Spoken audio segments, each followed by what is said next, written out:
Buenas noches a todas y a todos.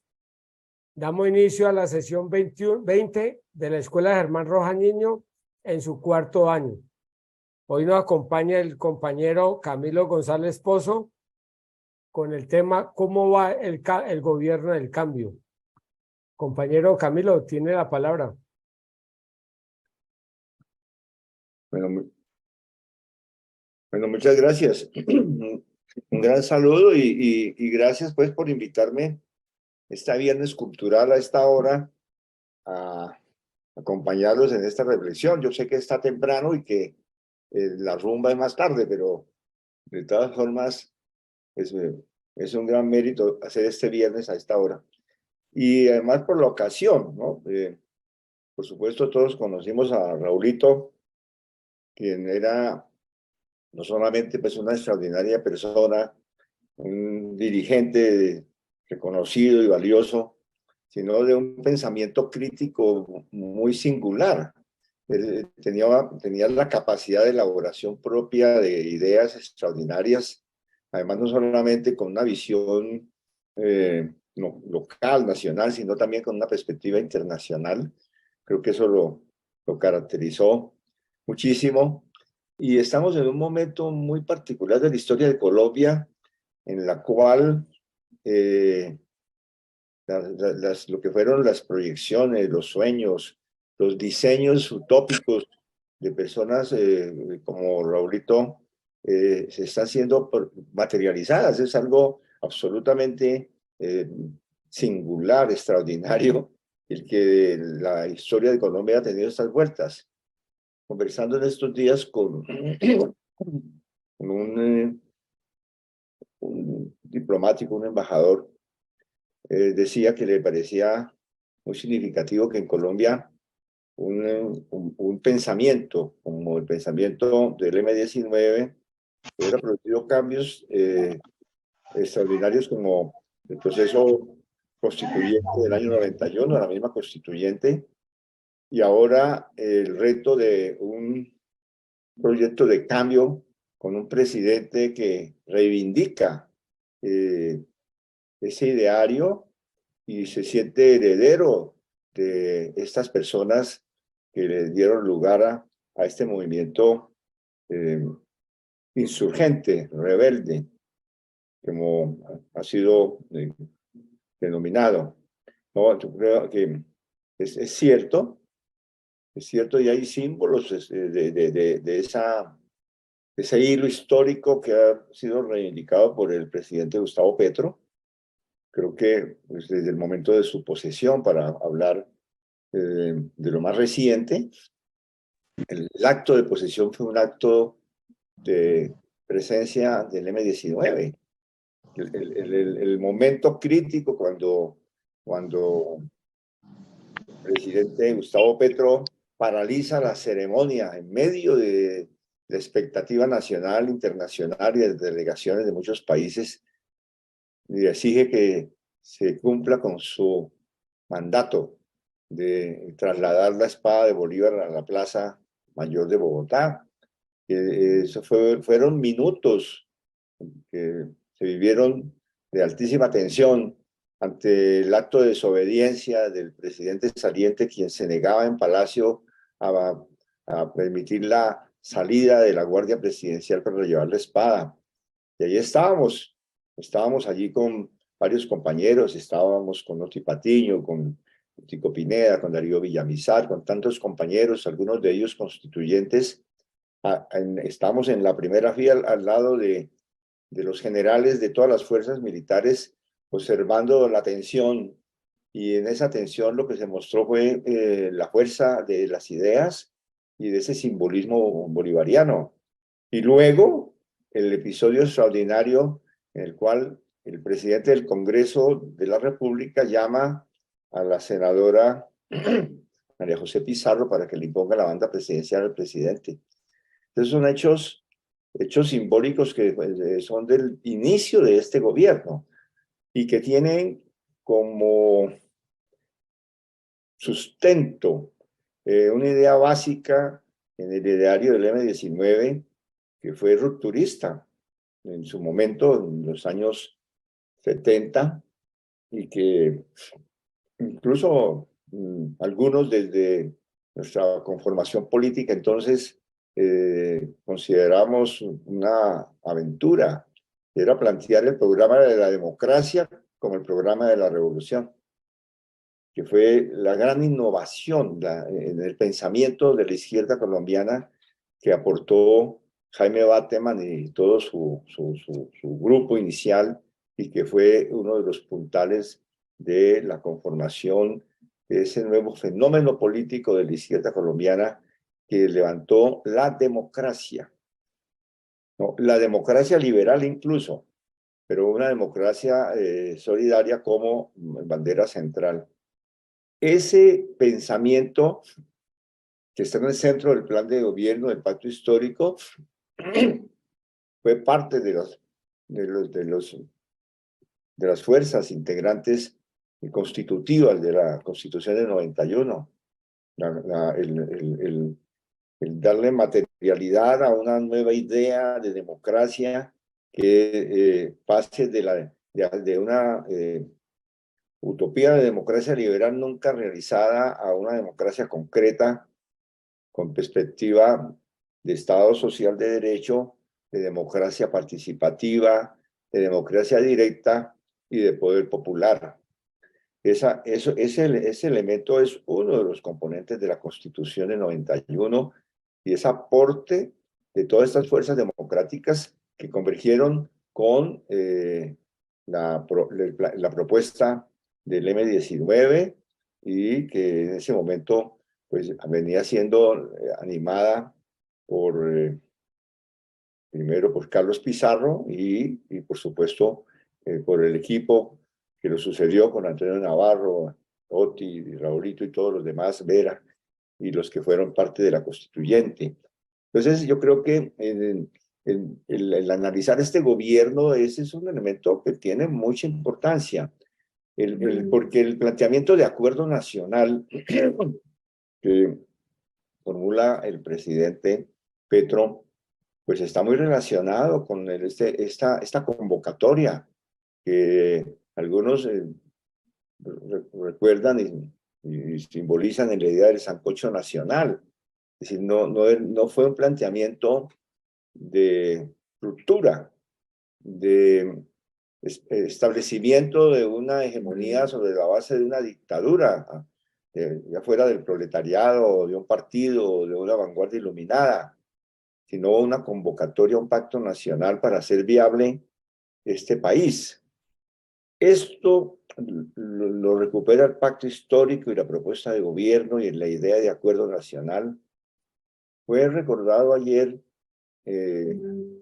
fue, sí, por Gustavo Petro en la ceremonia de recepción de entrega por parte de la Comisión de la Verdad de sus archivos a la Jurisdicción Especial para la Paz. Yo recomiendo muchísimo que se vuelva a escuchar ese discurso sobre la verdad y el poder que hizo Gustavo Petro ayer. Es un discurso de altísimo contenido, de una riqueza estética desde el punto de vista de su construcción, pero donde vuelve sobre la idea, él trabaja alrededor de la verdad, lo que ha sido el sentido de la historia de este país y del propósito esencial del pacto histórico de su gobierno. Se estaba entregando la documentación, una documentación que en papelería son, digamos, equivale a en Cali ir desde el zoológico hasta el centro administrativo. Todo eso colocando en fila los documentos que están entregando significaría todo ese trayecto. Y es dicho, un material impresionante, pero lo que está en ese material es un pedazo de la verdad, de lo que ha sido la historia de Colombia y la manera como se configura un poder criminal para imponer un régimen, un sistema político y un régimen de muerte, ¿no? Esa es y dice el presidente Petro, ante la magnitud de los elementos en discusión y visibilizados por la Comisión de la Verdad, este país ha estado gobernado por criminales y toma como un punto de referencia la audiencia realizada por la Jurisdicción Especial para la Paz con Mancuso, donde Mancuso da informaciones o ratifica incluso testimonios que había dado antes en la Justicia para la Paz, en los tribunales, en los procesos de sometimiento alrededor de la ley 975. Mancuso lo había dicho, pero ahora lo ilustra en mayor medida, ilustra cómo se conformó un aparato criminal de poder en Colombia, integrado por gobernantes, militares, empresarios, políticos, narcotraficantes, paramilitares, fuerzas públicas, fuerzas militares, toda una conformación de un complejo macrocriminal para imponer intereses, para perseverar en una forma de reproducción económica, y eso lo dice con una fuerza brutal, ¿no? Donde habla de la importancia de la verdad y de la justicia transicional, de la no impunidad. Pero hay una idea que reitera el presidente. Dice, no se trata de la verdad y la justicia para la retaliación, se trata de la justicia para la transición, para pasar a una nueva fase histórica, una nueva era histórica.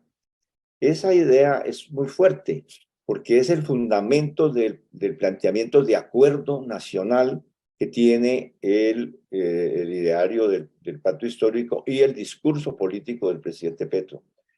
¿Cómo se requiere?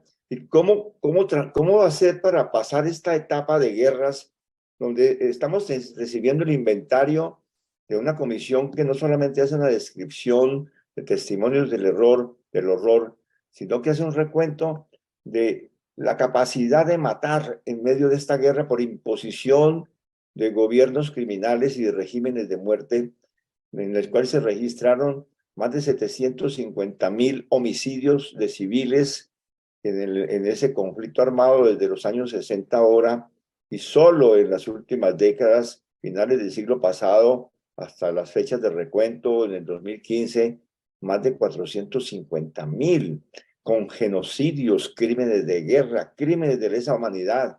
Entonces la gran pregunta es, no simplemente cómo se conoce la verdad y se hace justicia, sino cómo se cierra una era de horror, de guerras y de uso de las armas en la política o para defender intereses del régimen, cómo se cierra y se pasa a otra fase.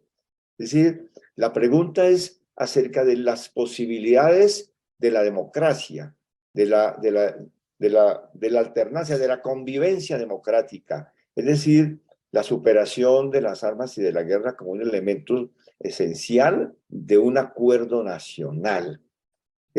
Y por lo tanto, de allí deriva Petro su recuperación de los conceptos del perdón social o de buscar términos institucionales de resolución de los conflictos históricos, de modo que podamos entrar a una fase sin tener que resolver por las armas las controversias. Entonces, cuando se habla de acuerdo nacional, no es el acuerdo nacional para la revolución, desde el punto de vista del sentido anticapitalista que algunos podrían entender. Es otra revolución muy importante, que es posibilidad, que es condición necesaria para los cambios, que es la superación de la guerra, la superación de las armas, la superación de un régimen de muerte en la vida política. Es decir, que el acuerdo nacional como la paz total no se pueden asimilar a la superación de toda forma de criminalidad, de toda forma de violencia. Aquí se está hablando de la superación. Se está hablando de la superación de la violencia política. Entonces yo creo que ese es un primer punto muy importante en la presentación que ha hecho el presidente reiteradamente y del proyecto del Pacto Histórico, y también que muestra el sentido de los, digamos, de las iniciativas que se han tomado y cómo vamos en este momento. Podríamos decir que podríamos hacer una analogía, no con un partido de fútbol, pero de pronto con un partido de tenis, y decir que tuvimos un primer set, primer tiempo, entre la posesión y el cambio de gabinete.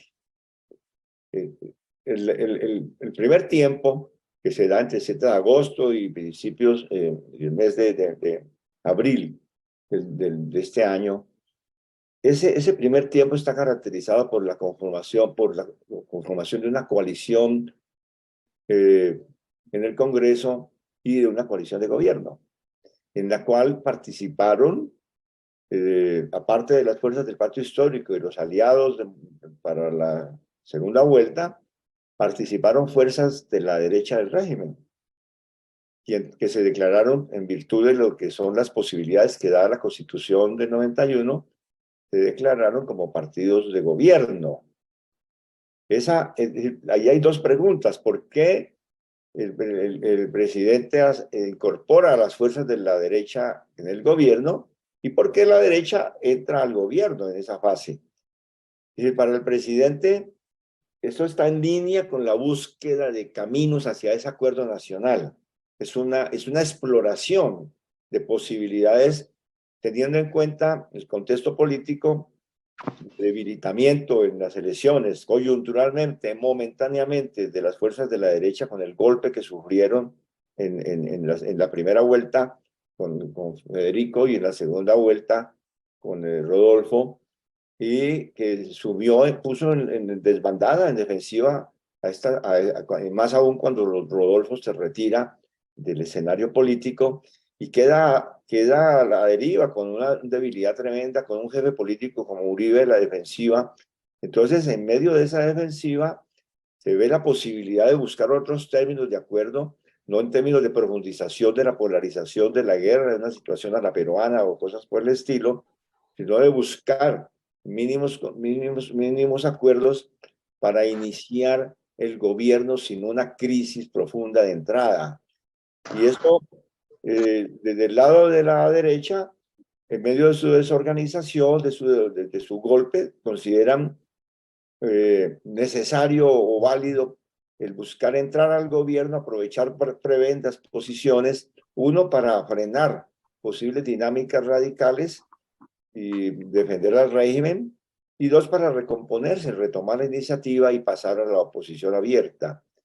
Pero en esa primera fase, entonces, hay allí intereses en juego, pero también para el gobierno hay unas ganancias. La ganancia es que es posible arrancar, es posible asumir una situación nueva, que es un gobierno nacional por primera vez en la historia desde la izquierda, de comenzar a conformar los equipos a sabiendas de la falta de experiencia y la ausencia de antecedentes históricos de gobiernos de esa naturaleza. Y también se logran algunas iniciativas como la reforma tributaria, que es un elemento nuevo con una concepción no ortodoxa, más podría decirse neokeynesiana, pero de todas maneras por fuera de la tradición de hacer reformas tributarias con la idea de enriquecer a los más ricos para que así hagan de locomotora del desarrollo y de la redistribución. Por otro lado, se logra la paz, la ley de 2272 sobre paz total, que establece unos instrumentos para desarrollar intentos de solución política negociada y de acuerdos jurídicos. Y se comienzan a cocinar otra serie de reformas para cumplir el compromiso social, algunas fracasadas, como la reforma política, la reforma electoral, que se hundieron, pero de todas maneras se da. Entonces, tenemos un primer momento, que fue ese momento, y ahora hemos pasado a una segunda situación, dado de cierta forma se llegó a un límite en cuanto a las posibilidades de la coalición con el Partido Liberal, el Partido de la U y el Partido Conservador. Y fracciones del Partido Liberal independientes como Alejandro Gaviria y otros, y Cecilia López, que utilizaron sus posiciones desde el Congreso más para hacer oposición desde el gabinete mismo. Es decir, el ministro Gaviria, en lugar de ser ministro de Educación como se esperaba y de generar hitos importantes en esa cartera, se dedicó a tumbar a la ministra de Salud y hacer oposición no solamente en el tema de salud, sino en todos los temas, en el tema tributario, plan de desarrollo, en absolutamente todas las iniciativas de fondo del gobierno, del cual se han reclamado parte, porque es que al entrar en un gobierno, una fuerza de estas por constitución y por ética, lo que están diciendo es vamos a apoyar un gobierno para que saque su programa y dentro de eso miraremos nuestras conveniencias, pero hay una primera afirmación de sentido político y de voluntad política que no es compatible con la idea, entramos al gobierno para tumbarlo, para hacerle oposición, para desacreditar al alto comisionado, para colocar minas en el camino. Entonces eso hizo crisis y llevó a lo que yo he llamado el enroque. El enroque que hizo el presidente cuando se produjo primero una mini crisis con la salida de Gaviria y que lo acompañó de otros ajustes en el gabinete por razones menores, pero que le permitían juego político. Y luego fue cuando decide definitivamente decir, bueno, se acabó, no es posible, pues las reglas del juego no son que un gobierno tiene que estar negociando todos los días con una fracción de sus ministros que le han declarado la oposición a su programa, porque no eran cosas menores. Entonces, produce un enroque, y como en ajedrez, los enroques tienen sus más y sus menos. Es una jugada defensiva, pero reacomoda el tablero y permite como volver a repartir un poquito posiciones, tomar un aire en medio de una situación crítica que se estaba presentando. Y estamos, además, ese enroque se da con una mayor homogeneidad de la composición del gobierno y una crisis aún no resuelta de la coalición política en el Congreso de la República.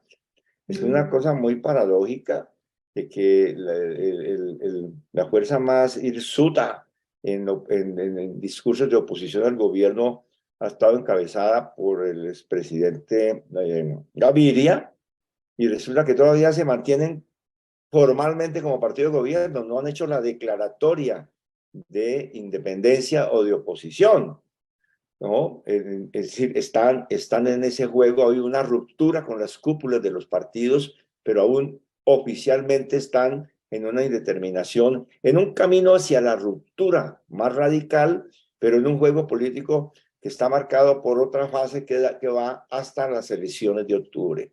Tenemos la legislatura actual y las elecciones de octubre como dos momentos, digamos, en la esfera de lo político para ver qué ajustes se están presentando. Y junto con esto, otra serie de procesos que están andando. Pero allí vamos a tener unos fenómenos políticos inmediatos. Eh,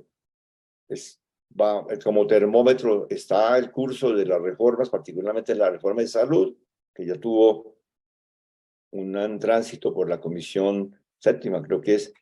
De todas maneras, hubo posibilidades de un proyecto que se aprobara, que pasa a la plenaria, y lo mismo si entra la reforma laboral y la reforma pensional. Es muy difícil que en el tiempo que queda en este semestre estas reformas de conjunto pues pasen.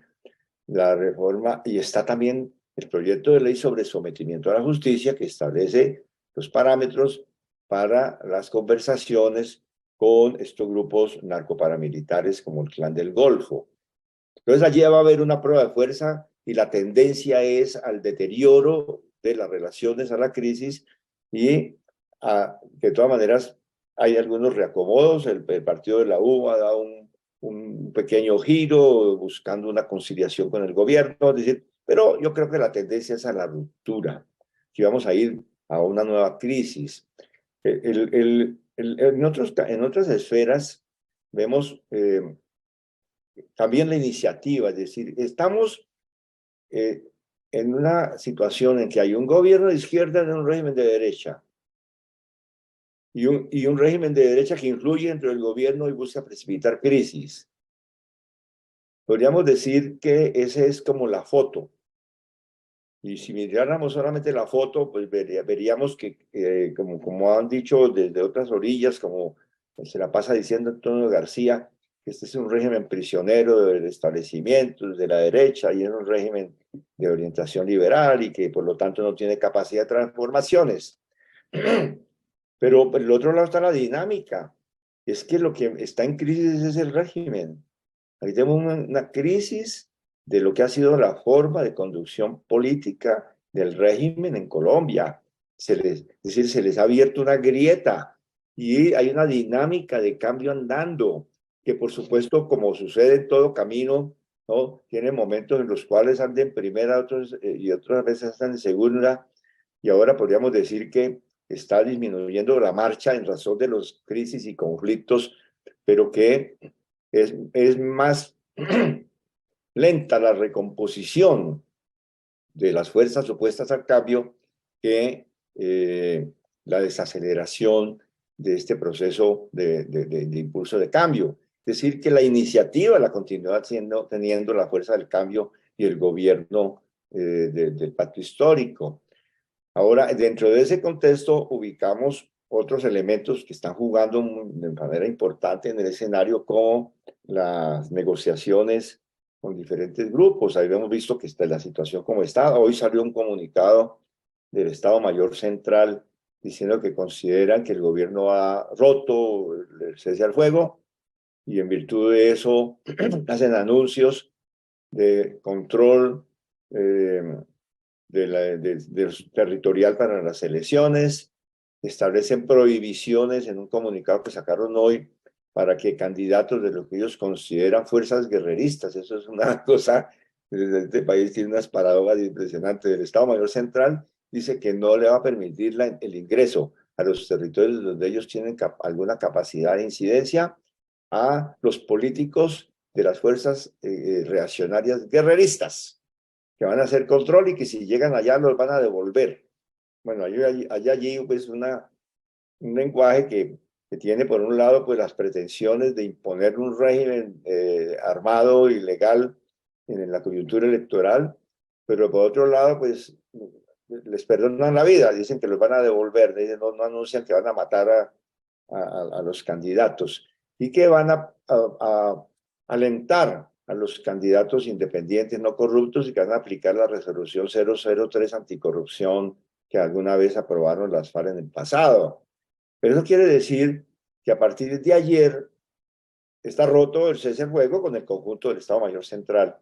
El gobierno dice que en 4 departamentos, ellos dicen que consideran que en su conjunto. Entonces tenemos ese hecho.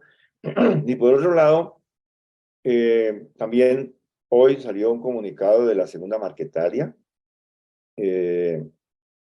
comunicado donde llaman pues a, a, a la solución política, a las transformaciones, advierten sobre la presencia del paramilitarismo y del ejército combatiendo sus estructuras. Tiene muchas características ese comunicado, reivindican el pensamiento marquetaliano. Es un comunicado escrito, redactado por un intelectual. Uno pensaría que Iván Márquez está más vivo que muerto. Y lo extraño es que no es protagonista. Eso es muy importante porque el protagonismo de Iván Márquez cambiaría muchísimo las posibilidades de relación, de conversaciones, de mesa de negociaciones, de superar los problemas jurídicos con la segunda marquetaria. Pero ahí está ese pronunciamiento.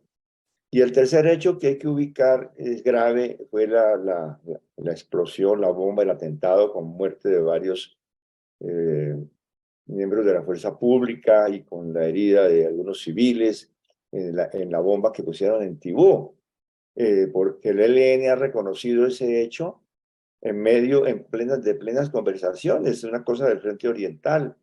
Es una locura porque pues eso no le da puntos en el terreno militar y crea un ambiente, por el contrario, pone la opinión pública en contra del ELN.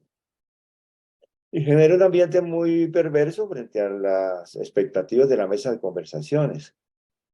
Pero es un hecho, entonces allí algunos dicen, bueno, vamos a la crisis de todo ese escenario de la paz total. La paz total es todo, es el acuerdo, las iniciativas legislativas, la iniciativa internacional del presidente y las conversaciones de paz o de solución jurídica. Todo eso es la paz total. La paz total no es la conversación con unos armados, eso es un elemento. Pero allí algunos han dicho, no, que eso está, que no va para ninguna parte. Aquí yo tengo otra lectura. Llevamos, a ver, ¿cuántos meses? Agosto, septiembre, octubre, noviembre, diciembre, enero, febrero, marzo, abril. Llevamos, vamos para 10 meses de gobierno. Y en 10 meses de gobierno, el presidente lanzó, es decir, comenzaron estas iniciativas de conversaciones simultáneas. Lo primero que hay que decir que la crítica a que se den conversaciones simultáneas con muchos de estos grupos armados, pues es una crítica simplemente de quienes quieren atacar y hacer oposición o de alguna manera generar confusión. Todos los gobiernos que han intentado soluciones políticas negociadas o conversaciones de sometimiento a la justicia han realizado exploraciones y diálogos simultáneos. Yo he estado en todos desde el año 84 para acá. No me he perdido ni la movida de un catre. Y en todos los gobiernos han habido mesas o exploraciones con el ELN y las FARC al mismo tiempo conversaciones con los narcotraficantes como Pablo Escobar, bueno, todo tipo digamos, de escenarios de conversaciones simultáneas. Entonces la simultaneidad no es que sea entonces la marca del problema o de una supuesta voluntarismo o improvisación. Yo creo que al contrario, hay un planteamiento sobre la simultaneidad, y es que es muy difícil lograr explorar una solución política, por ejemplo, con el ELN, si no se logra al mismo tiempo manejar la situación que hay de confrontaciones terribles del ELN con diferentes componentes de lo que ahora se llama Estado Mayor Central. Tiene usted la situación con el llamado Frente 33 el Frente 13 en Arauca, toda la historia de esa Frente Décimo, los 18, todas esas cosas con esos personajes que ellos acusan que son paramilitares, las fracciones estas disidentes de las FARC. Entonces, en el departamento del Cauca y en el Valle, en el Cauca, en la zona de Argelia, los combates permanentes de los disidentes con el ELN y la Segunda Marquetalia, en el macizo colombiano, en el norte del Cauca. Entonces, el buscar un desescalamiento simultáneo de confrontaciones, la búsqueda de acuerdos humanitarios, de respeto al derecho internacional humanitario, de alivio para la población civil, requiere una acción en todos los frentes. ¿Qué dice el ELN en sus comunicados? ¿No? Que le plantea al gobierno que si ellos van a estar en un desescalamiento o cese al fuego, si entra una fuerza tercera a atacarlos, entonces el gobierno se encargue de neutralizarlos, de frenarlos, de bloquearlos, o se entienda que va a haber una defensa legítima por parte del ELN. Es decir, en cualquier circunstancia, con cualquiera de estos actores que se hable, le dicen al gobierno, nosotros entramos con ustedes en conversación, pero párenme ahí a sus paramilitares porque acusan al gobierno o párenme a tal grupo. Es decir, que inevitablemente hay que trabajar simultáneamente en relación a estos factores, si no, no va a ser posible. Que es difícil, es complicadísimo. Por supuesto que siempre ha sido complicado, pero después del acuerdo con las FARC y la persistencia de grupos armados, una tarea ineludible es buscar superar las dinámicas de confrontaciones armadas, la persistencia de conflicto armado interno que se ha fraccionado en Colombia de manera menos impactante que antes de los acuerdos con las FARC. Pero no puede ningún gobierno, y menos un gobierno como el gobierno del cambio, eludir la tarea de intentar superar y pasar al posconflicto. Eso es lo que llama el presidente cambio de fase, pasar al no estamos en el posconflicto, estamos en la transición al posconflicto. Ha habido un hecho importante como ha sido el acuerdo con las FARC y su transformación en partido político y todo lo que ya conocemos, pero hay una persistencia. Algunos estimamos que las conflictividades armadas han disminuido un 80% en cuanto a potencialidad de desestabilización, que los grupos que están en el escenario no tienen como propósito enfrentar a la fuerza pública y destruir el aparato de Estado. El ELN tiene una estrategia distinta de poder, que es más libertaria que la noción clásica o guevarista o leninista, ¿no? O incluso del M-19 en la época cuando Bateman hablaba de que había que destruir el tronco y que había que formar un ejército guerrillero a la altura pues de la conferencia anterior, creo que no recuerdo cuál, la 10ª o 9ª, antes del gobierno de Betancur. Entonces ya no, La ninguno octava, compañero, la octava. estaba, bueno, estaba. El, el, el, entonces, ninguno de estos grupos está hablando, ni tampoco está dentro de su estrategia de enfrentar al ejército todos los días. La llamada economía de guerra ocupa el 90% de la atención de estas organizaciones, ya sea por necesidades prácticas de sus aparatos o por tensión entre el proyecto político y los intereses de lucro, en el caso de algunas formaciones como los de tan diversos componentes de lo que llaman ahora el Estado Mayor Central. Entonces, el planteamiento es que se requiere mantener. ¿Para dónde va esa política de conversaciones? Podemos tener el siguiente escenario. En 4 semanas, el 30 de junio, se acaba el tiempo de los decretos que sacó el presidente Petro. Han criticado de que cómo así un presidente saca unos decretos estableciendo un cese al fuego que ni siquiera había hablado con los otros. Y sacó 5, dirigidos a 5 estructuras.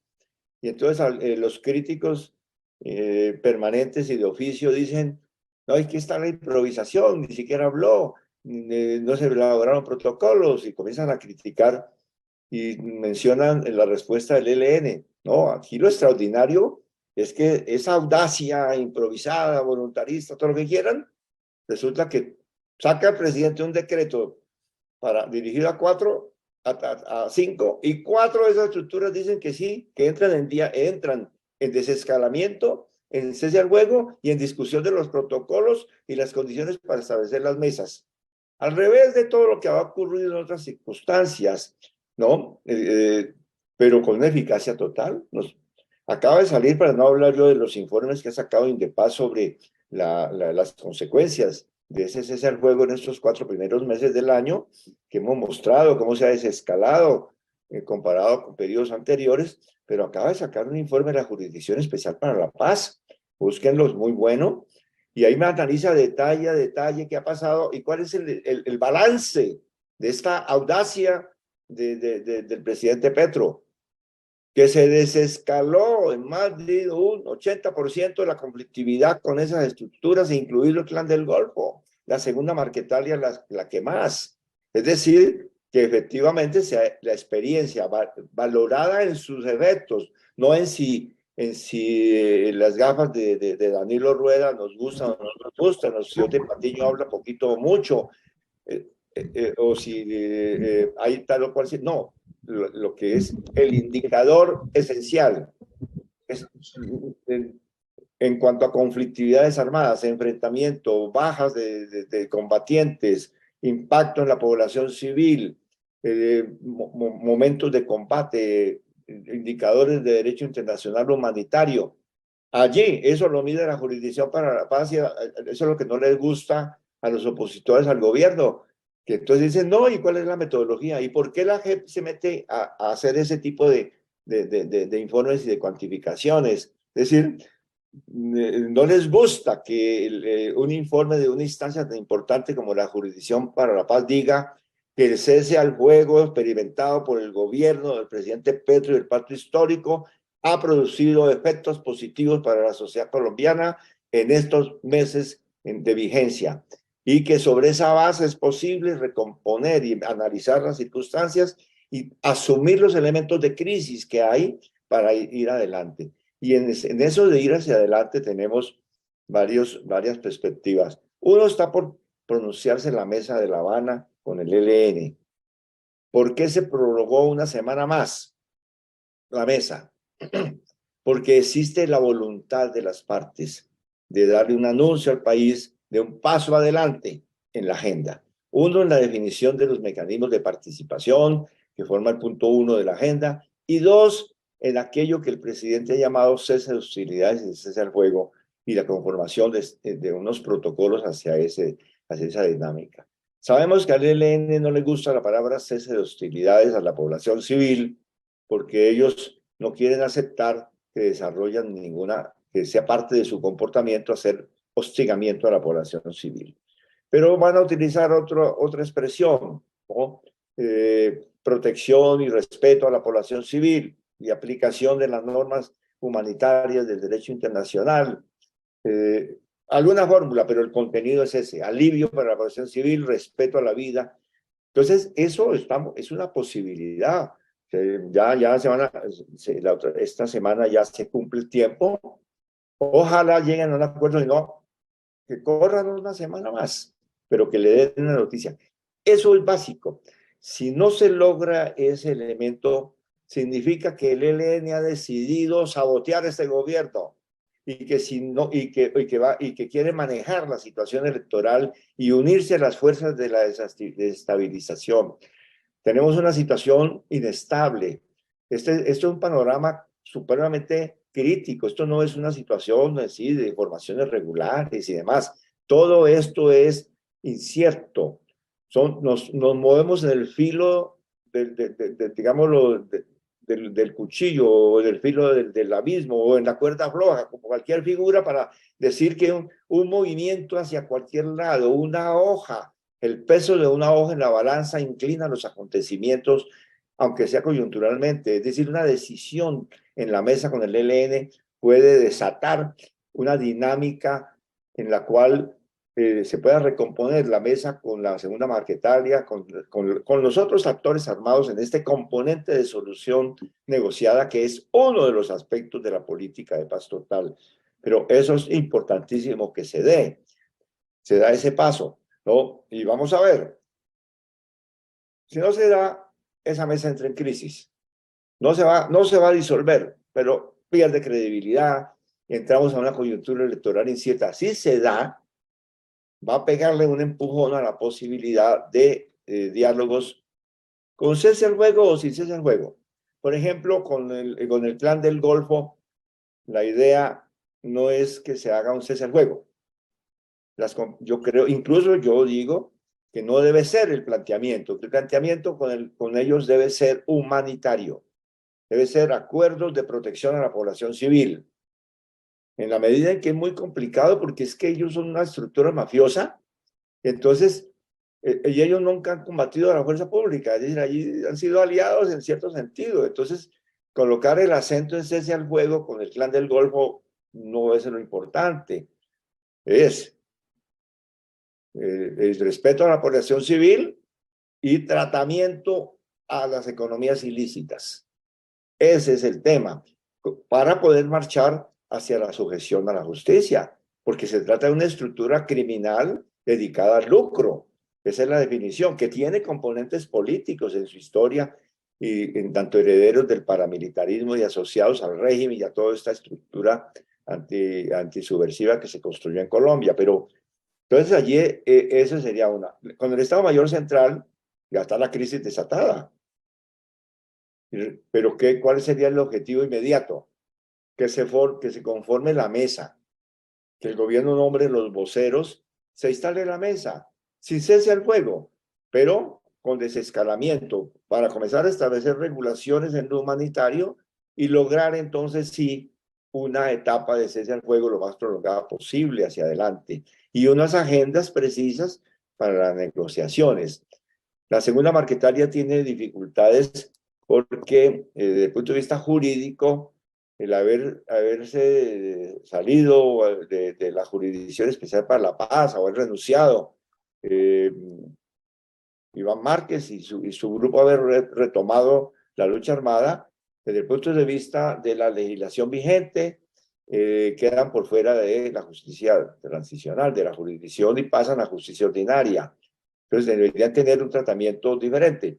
El que tenga tratamiento de justicia ordinaria no les quita que políticamente se puedan calificar y se califiquen como un grupo armado rebelde, pero establece la necesidad de también darle trámite al marco jurídico para hacer posible llegar al fin.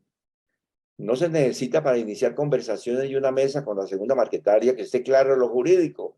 En Colombia se han hecho muchas negociaciones y conversaciones y en el camino se ha arreglado lo jurídico. Incluso con los paramilitares en el año 2005 así fue. Pero quiero decir que allí habría que recomponerlo. Entonces vamos a entrar a una etapa, a una coyuntura en estas conversaciones que va a ser de redefiniciones, donde el cese al fuego va a estar en construcción, pero que lo importante es que queden establecidos mecanismos de diálogos y se conformen esas mesas. Y vamos entrando ya a la coyuntura electoral, que es supremamente importante. En la coyuntura electoral van a estar en juego posiciones en las alcaldías y gobernaciones y en las corporaciones regionales. Y eso es una prueba de fuerza de cómo esta institucionalidad regional tiene una importancia. No podemos pensar que es que se juega todo el proceso en unas elecciones, pero sí inclina la balanza de un lado para otro, facilita procesos de transformación. El tener posiciones es muy importante, el lograr que en el sur de Colombia, lo que es de los departamentos pues, del suroccidente colombiano, donde y en el Pacífico, donde se tuvo los porcentajes de votación más altos para las elecciones presidenciales, eso se mantenga, se consolide, progrese, está en juego. La situación de Cali y del Valle del Cauca es supremamente importante y allí pues hay digamos, una iniciativa de los sectores opuestos al pacto histórico. Hay una crisis en relación al gobierno de la ciudad de Cali y allí yo creo que es supremamente importante, lo mismo en el departamento del Cauca y de Nariño y demás, en toda esta región. Lo de Bogotá va a ser clave, es un símbolo del país. Están en juego diferentes candidaturas, hay una favorabilidad para el pacto histórico, pero es supremamente precaria, y las situaciones son menos favorables en Medellín, Barranquilla, Bucaramanga, Cúcuta, Cartagena, estas otras ciudades, pero digamos que de conjunto es una política de alianzas, una política de alianzas alrededor de la cohesión y el fortalecimiento del proyecto de gobierno. El gobierno de tener el mayor respaldo institucional territorial al proyecto nacional. Eso yo creo que está en juego al periodo inmediato, ¿no? Estamos en un momento, se acaba este gobierno tiene herramientas fuertes, importantes, a diferencia de lo que pudo haber ocurrido en Chile, por ejemplo, con la crisis de la coalición de gobierno y la caída de favorabilidad de Boric, la parálisis del proceso constituyente. Colombia tenemos más reservas, ¿no? La reforma tributaria y el plan de desarrollo le han dado un instrumento muy importante. El presidente tiene no solamente los 20 billones anuales de excedente, digamos, de la reforma tributaria por encima del presupuesto ordinario, sino que tiene recursos adicionales por regalías y que le permiten manejar cerca de 40 billones anuales para inversiones en proyectos sociales y en proyectos propios. Eso le da juego. Por ejemplo, está respondiendo al tema de tierras y al tema de los planes de sustitución con recursos, es decir, hay capacidad económica. El plan de desarrollo que no quedó pues con todas las arandelas que hubiéramos deseado, sin embargo, da un marco institucional y legal para la definición de los presupuestos plurianuales y ahí, digamos, quedó impregnado con la marca del pacto histórico, ¿no? Es decir, que Aquí hay que leer el conjunto de circunstancias, el posicionamiento internacional y la manera como el presidente ha manejado la situación a nivel mundial en relación a Estados Unidos, en el conflicto de Ucrania, en las relaciones con China y la unidad latinoamericana. Esos son activos, son conquistas que ha tenido este gobierno, son pasos adelante.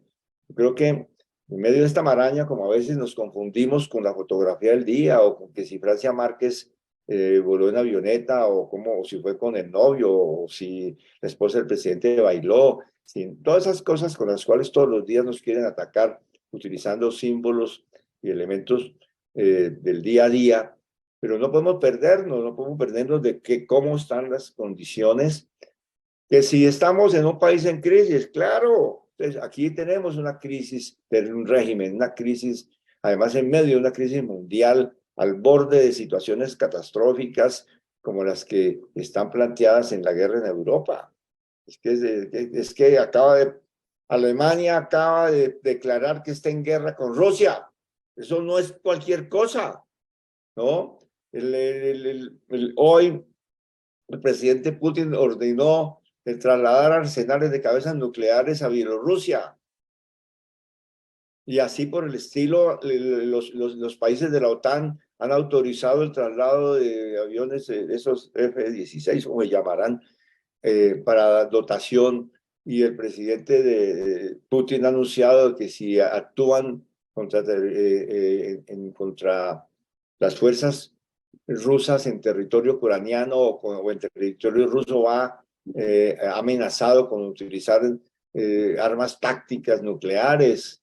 No, estamos en un panorama realmente preocupante y en medio de todo eso, todas las digamos, las dinámicas de alarma de la crisis climática y demás situaciones que se están dando. Es decir, no podemos hablar pues de que estamos en tiempos normales, estamos en tiempos de desequilibrio y crisis, ¿no? Y en ese panorama entonces elementos como iniciativas de gobierno inclinan y se pueden desatar cosas muy importantes. Más crisis, por supuesto, o sea, si se logra manejar la situación con el retiro se van a declarar independientes los partidos, todos los que antes estaban en el gobierno, y el siguiente periodo va a ser de elecciones y van a paralizar el Congreso, y el año entrante abren la campaña presidencial, ¿no es cierto? Todo eso son condiciones críticas, pero en medio de todo eso hay posibilidades y habrá posibilidades de maniobrar teniendo como un presupuesto fundamental no solamente la movilización política electoral, sino la movilización social. Y ese es el gran reto. El gran reto es la movilización social, la disputa de la calle. Por lo pronto hemos visto que hay una recomposición de las fuerzas de la derecha. Ingresó pues toda esta movilización de reservistas fue algo impactante, llenaron la Plaza de Bolívar. El cambio democrático, digo, el Centro Democrático ha iniciado la recolección de firmas para unas consultas, para someter a consulta popular a través de votación en el Senado los temas de reformas sociales, salud, laboral y pensiones y otros temas. Es decir, pero digamos que no han logrado todavía recomponer gran iniciativa, pero lo van a hacer. Todo va a estar en juego. Están disputando la calle, están disputando la opinión, ¿no? Y en medio de eso, yo creo que está dándose el avance de este gobierno, ¿no? Hay que buscar, hay que ver si al presidente le resulta la idea de que va a haber una recomposición al interior de los partidos, de que no hay tal cohesión de aparato en el Partido Liberal y en ninguno de estos partidos, de que es posible acuerdos con sectores y fracciones de esos partidos. Entonces, eso ha ocurrido en otras épocas en Colombia. Vamos a ver qué sucede en este inmediato futuro. Bueno, pero ya me eché el discurso, entonces ya paro allí, porque ya es tarde y me he abusado un poco del tiempo de ustedes. Compañero Camilo, vamos a hacerle tres preguntitas. Los compañeros que quieran hacer vamos a recibir tres preguntas. ¿Quién quiere hacerle pregunta al compañero? prenden las cámaras y prenden el micrófono. Compañero Rubén Darío Figueroa, tiene la Sí, palabra. bueno, buenas noches, Camilo, Bueno, y compañeros y compañeras. Bueno, estoy aquí en mi cuarto porque la casa está inundada de hijas y nietas y me tocó medirme al cuarto a poder conectarme. Bueno, más que pregunta, va en la línea de a quién. Yo hice un pequeño documento en las discusiones internas que tenemos acá en Colombia Humana, Cali. Eh, Y yo en uno de esos documentos decía que, creo que eso también lo reproduje en Facebook, decía que mientras la derecha blanda se está tomando de alguna manera, digamos, un escenario de construcción de los movimientos populares a través del pacto histórico, porque han entrado a ser parte en algunas ciudades importantes y en algunas poblaciones de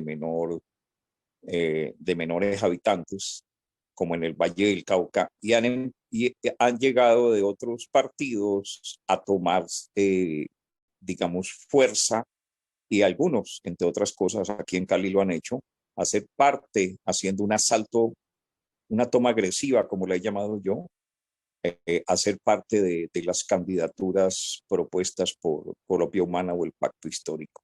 Entonces yo le llamaba ahí, hay una toma agresiva de ciertos partidos y grupos que están en el pacto histórico y que hacen parte de esto que llamamos las fuerzas progresistas. Esa es la derecha blanda, pero al mismo tiempo la derecha fascistoide, que no llega ni a fascista, pero que tiene unos tintes que en Cali, entre otras cosas, a veces asume unas características que no podemos dejar de tener en cuenta. eh, la derecha fascistoide se toma la Plaza de Bolívar. Entonces, yo sí quisiera que de pronto Camilo profundizara un poco más este tema. Él ya lo hizo en todos los aspectos que tienen que ver con la coyuntura, eh, pero a mí me parece que allí, en el tema de la recomposición de fuerzas, también alrededor del pacto histórico, porque veo que hay mucho forcejeo entre los partidos del pacto histórico por imponer sus candidatos, el candidato de cada partido, pero realmente creo que eso nos puede llevar a tener una pequeña crisis, porque en lo que no se está pensando es realmente en apuntalar al pacto histórico como el eje que tiene que responder en esta coyuntura y sobre todo en el campo electoral, pero también en la calle. Eh, Combinando todos esos elementos, lo que podemos llamar construir una democracia radical. Ese es como mi planteamiento. No sé, Camilo, ¿qué puede responder a eso?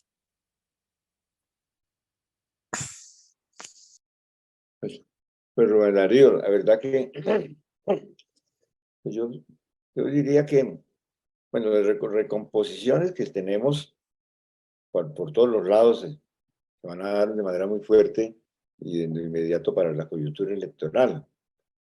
Ahí hay varias cosas.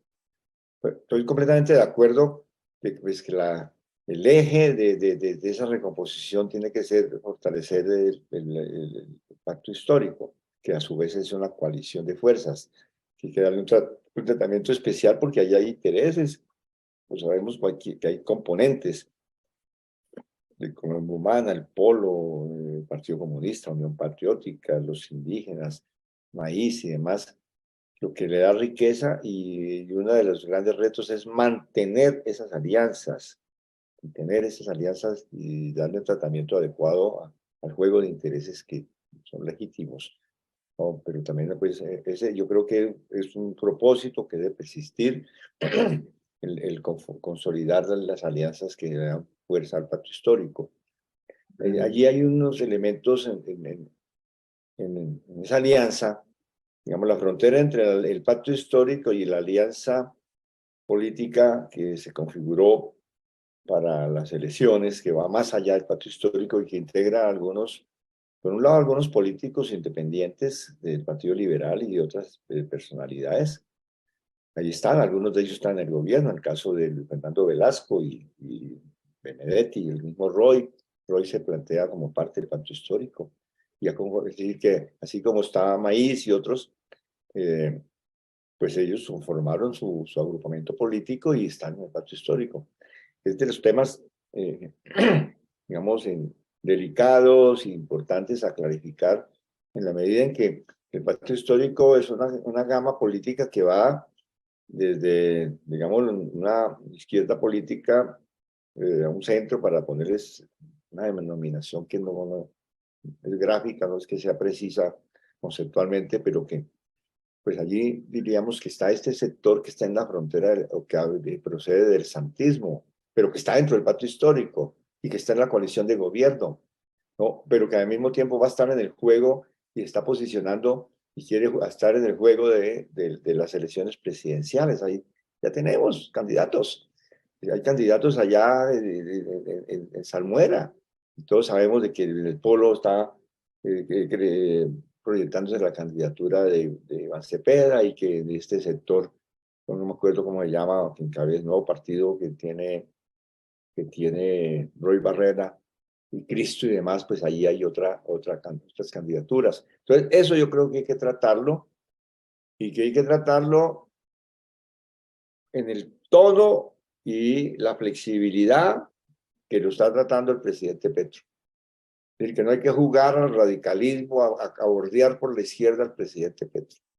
Creo que allí hay que tener una flexibilidad a riesgo de pasarse pues a un discurso distinto, sectario. Y me parece a mí que esta tradición de acuerdo y de posibilidades de pacto y de comprensión de los márgenes, digamos, en no hablar el discurso yo estoy de acuerdo que hay un programa de democracia radical y que ese es un referente, pero que al mismo tiempo no podemos confundir ese programa de democracia radical con el de, digamos, cortarse solo y no tener una estrategia de alianzas.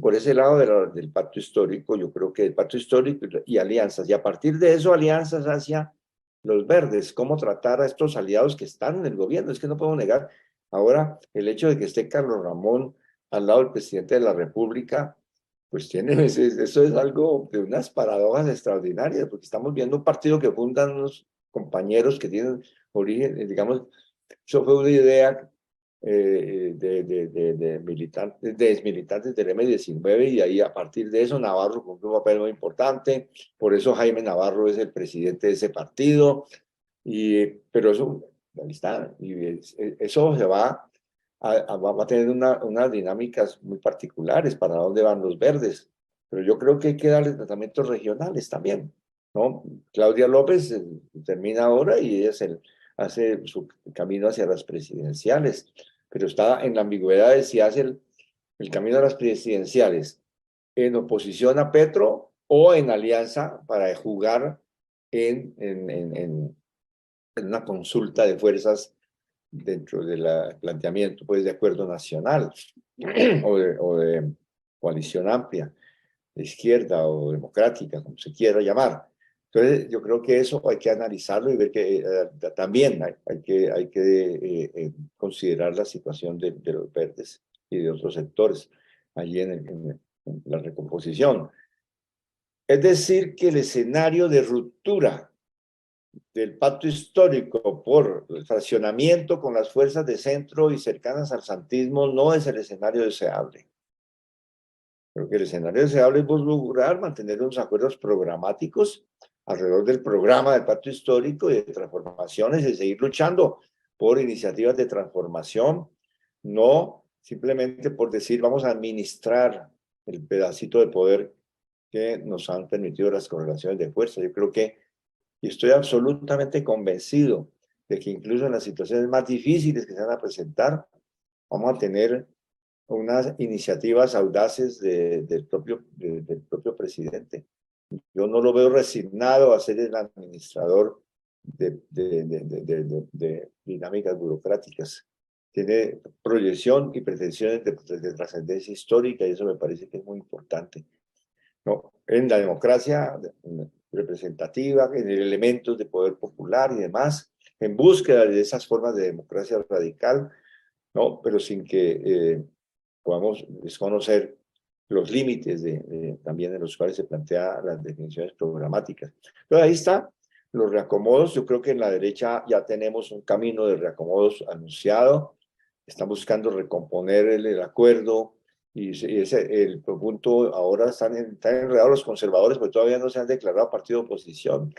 Pero eso va a suceder en la medida que se acerquen las elecciones presidenciales, se volverá a barajar un acuerdo de todas esas derechas, y el Partido Conservador, el Cambio Radical y el Centro Democrático pues van a ser la triada para jalar al liberalismo y al partido de la U, a ver si vuelven a repetir la fórmula que ha ocurrido en las dos coyunturas electorales pasadas.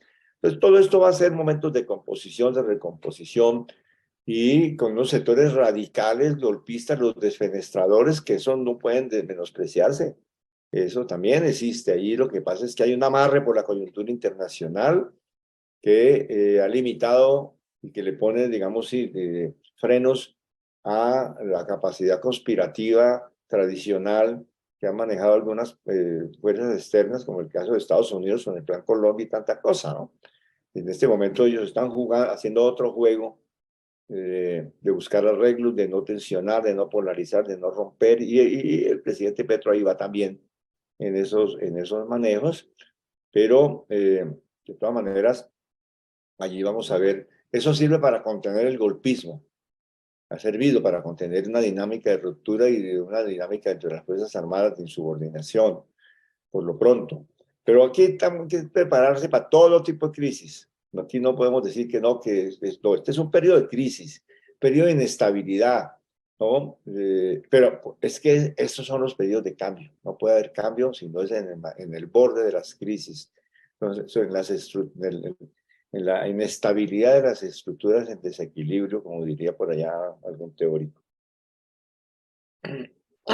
Bueno, compañero o compañera, les solicito que prendan las cámaras y los micrófonos, porque el compañero Camilo nos da buenos elementos para hacer pedagogía en los territorios.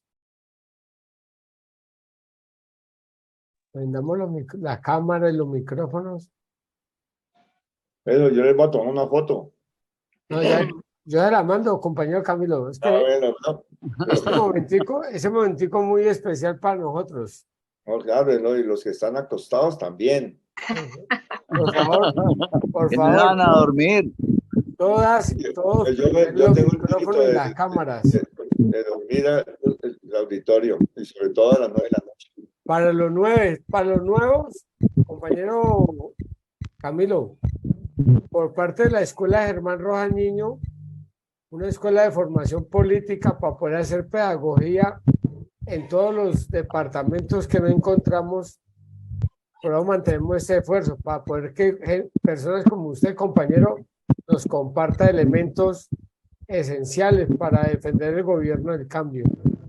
Y a cambio, nosotros los hombres y las mujeres del M19 y los amigos del M19 le queremos brindar esto. Prendan los micrófonos, por favor. Mauricio. Sí. Mauricio. Sí. Esto se está grabando, ¿sí? Sí, esto está todo, cada 8 días lo grabamos. Bueno, es importante lo que dijiste, lo que dijo. Escucha entrecortado, Rubén. Sí, es muy bueno y queremos que ese análisis nos llegue para nosotros poder utilizarlo con la gente. No, ya le voy a explicar la segunda parte de esto. Entonces, compañero Camilo, queremos brindarles desde nuestra esencia M este pequeño detalle. Por favor, todos.